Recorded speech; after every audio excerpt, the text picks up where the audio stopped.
The Village Judgment. In the quiet village of Dalani, surrounded by tall baobab trees and dusty red roads, the people believed that no secret could hide forever. Truth always found its way to the village square. One hot afternoon, the beating of the talking drum called everyone to gather beneath the great tree where the elders held their judgments. Men, women, and children arrived slowly, whispering among themselves. Something serious had happened. At the center of the gathering stood Cato, a respected farmer. His head hung low, and his hands trembled. Across from him stood Amina, a young widow whose eyes were filled with pain and anger. The chief elder, Zibaraka, raised his staff and the murmuring crowd fell silent. Amina, the old man said calmly, "Tell the village why you have called for judgment." Amina stepped forward. Her voice shook, but her words were clear. Cato promised to marry me after my husband died.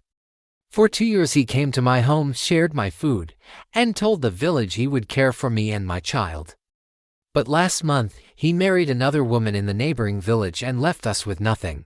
Gasps rippled through the crowd. All eyes turned to Cato. Zibaraka spoke again. "Cato, is this true?" Cato swallowed hard.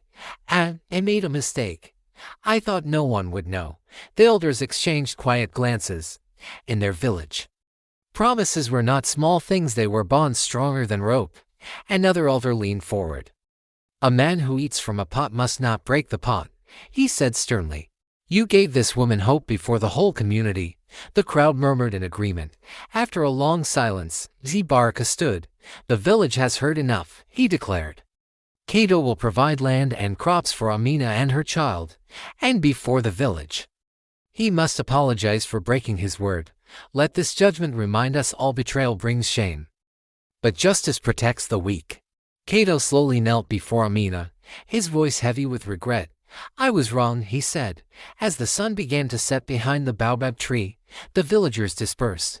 Justice had spoken, and in Dalani, everyone remembered the lesson: a promise made before the village is a promise made before the ancestors. Please subscribe and follow for more.